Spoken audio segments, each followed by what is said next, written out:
දරුවන්ගේ සහ අහිංසක සිවිල් වැසියන්ගේ ජීවිත එහාට මෙහාට පහර වදිමින පාපන්දෝ බවට පත් කිරීම අවස්ථාවාදී බල දේශපාලන ඛේදවාචකයක් වී තිබෙනවා. තමන්ගේ බලය වැඩි කර ගැනීමට තවත් කිසිවෙකුට ජීවිතවලට බලපෑම් කිරීම සහ පීඩා කිරීමට වහල්භාවයේ අහෝසි කර සියවසක් ඉක්ම ගොස් ඇතත් වර්ගවාදයේ විස තවමත් තැන තැන තිබෙන බව නැවත නැවත සිහිපත් කළ යුතුයි. අන්තවාදී සහ ජාතිවාදී අදහස් මාරාන්තික වසංගත රෝග තරමටම සාහසික වී තිබෙනවා. හාස්‍යයට සහ විමතියට කරුණ වන්නේ මෙතරම් ඉදිරිගාමී ලෝකයක් තුළ පවා මේ ජාතිවාදී වර්ගවාදී ගෝසාවන් තව දුරටත් අලුයට ගිනි පුපුරමින් ඉතිරිව තිබීමයි. ඔබ කුමන රාජ්‍ය නියෝජනය කළත් මේ සෑම නියෝජිතයෙක්ම යුද්ධය ප්‍රතික්ෂේප කිරීමට මා සමග එක්වන බව මට විශ්වාසයි. යුද්ධයක් ප්‍රාර්ථනා කරන ජාතියක් ලොව නැහැ. කොතන හෝ කෙසේ යුද්ධයක් වූ ගැටුමක් ඇති වුණත් ඒ හරහා සිදුවන්නේ ඛේදවාචකයක් බව අපි දන්නවා. මේ මොහොතේ පවා ඒ ඛේදවාචකයේ වේදනාව ලෝකේ බොහෝ තැන්වල අත්විඳිමින් ඉන්නවා. දශක 3කට වඩා වැඩි කාලයක් යුද්ධයේ කටුක අත්දැකීම් ලැබූ රටක් ලෙස එහි විනාශකාරී බව ගැන අපි ඉතා හොඳින් දන්නවා.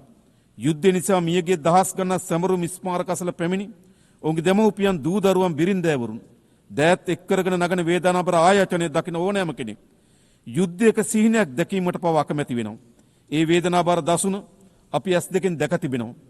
ගැටුම් නිසා මිනිසුන්ට විඳින්න සිදුවී ඇති දුක් පෙර නොවිරු මට්ටම ළඟා වී තිබුණත් බොහෝ විට ජාත්‍යන්තර ප්‍රජාව මිලියන ගණනකගේ දුක් වේදනා අවසන් කිරීමට අපොහොසත් වූ හුදු නරඹන්නෙකු බවට පත් වී තිබෙනවා. දරුවන්ගේ සහ අහිංසක සිවිල් වැසියන්ගේ ජීවිත එහාට මෙහාට පහර වදිමින පාපන්දෝ බවට පත් කිරීම අවස්ථාවාදී බල දේශපාලන ඛේදවාචකයක් වී තිබෙනවා. තමන්ගේ බලය වැඩි කර ගැනීමට තවත් කිසිවෙකුට ජීවිතවලට බලපෑම් කිරීම සහ පීඩා කිරීමට කිසිවෙකුට අයිතියක් නැහැ. පාලකයන් කළ යුත්තේ ජීවිත ආරක්ෂා කිරීම මිස ජීවිත විනාශ කිරීම නොවේ. ගාසා තීරයේ අඛණ්ඩව සිදුවන බිහිසුණු ව්‍යසනය අපගේ දැඩි කනස්සලට හේතු වී තිබෙනවා. විශේෂම ගාසා තීරයේ වේදනාබර ඛේදනීය එලිමහන් සිර කඳුරක් වී තිබෙනවා. අහිංසක දරුවන්ගේ සහ සිවිල් වැසියන්ගේ විලාපය රැව් පිළිරැව් දෙනවා. එක්සත් ජාතීන්ගේ සංවිධානය සහ අනිකුත් සියලු පාර්ශ්වයන්ගේ එකතාවය මත දෙපාර්ශ්වයේ කඩිනමින් සටන් විරාමයකට යොමු වීමත් බාධාවකින් තොරව සියලු මානසික ආධාර යොමු කිරීමත් සියලු පාර්ශ්වයන්ගේ ප්‍රාණපකරුවන් නිදහස් කිරීමත් පිළිබඳව අපි හඬ නගනවා. මෙහි බීසුණු ඝාතන අවසන් කිරීම උදෙසා අපි දැඩිව බලපෑම් කළ යුතුව තිබෙනවා. පලස්තීන ජනතාවට රාජ්‍ය සඳහා ඇති අහිමි කළ නොහැකි අයිතිය අපි පිළිගන්නවා. ඒ වගේම ඊශ්‍රායල සහ පලස්තීන ජනතාව යන දෙපිරිසෙගේම නීත්‍යානුකූල ආරක්ෂා සහ මානව ගැටලු හඳුනා ගත යුතු තිබෙනවා. 1967 දේශ සීමා මත පදනම්ව රාජ්‍යන් දෙකක් එකිනෙකට යාබද පැවතීම පදනම සපේන එක්සත් ජාතීන්ගේ යෝජනාවලට අනුකූලව සාධාරණ ස්ථීර විසඳුමක් වෙනුවෙන් එක්විය යුතුව තිබෙනවා.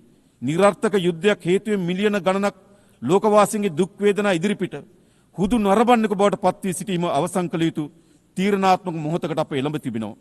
මිනිස් සංහතිය තුළ ලෝකයේ පීඩාවට පත්කන යුද්ධ ගැටුම් වලට උමුතු ආගමික අන්තවාදයට සහ ජාතිවාදයට බරපතල ලෙස හේතු වී තිබෙනවා. වහල්භාවයේ අහෝසි කර සියවසක් ඉක්ම ගොස් ඇතත් වර්ගවාදයේ විස තවමත් තැන තැන තිබෙන බව නැවත නැවත සිහිපත් කළ යුතුයි. අන්තවාදී සහ ජාතිවාදී අදහස් මාරාන්තික වසංගත රෝග තරමටම සාහසික වී තිබෙනවා. හාස්‍යයට සහ විමතියට කරුණ වන්නේ මෙතරම් ඉදිරිගාමී ලෝකයක් තුළ පවා මේ ජාතිවාදී වර්ගවාදී ගෝසාවන් තව දුරටත් අලුයට ගිනි පුපුරමින් ඉතිරිව තිබීමයි. එහි බීසුණු තත්ත්වය වන්නේ ඉතාමත් තීරණාත්මක ලෙස විශ්වයේ යහ පැවැත්මට එරෙහිව අවස්ථාවාදී ලෙස ගිනි පුපුරු විටින් විට මහා ගිනි ජාලාව බවට පත් කිරීමයි. ආයුධ මගින් ප්‍රශ්න විසඳ ගන්නා වෙනුවට මානව ශිෂ්ටත්වයේ වටිනාකම වලින් ප්‍රශ්න විසඳා ගැනීමේ හැකියාව වෙත අපි අවතීර්ණ වී යුතු තිබෙනවා.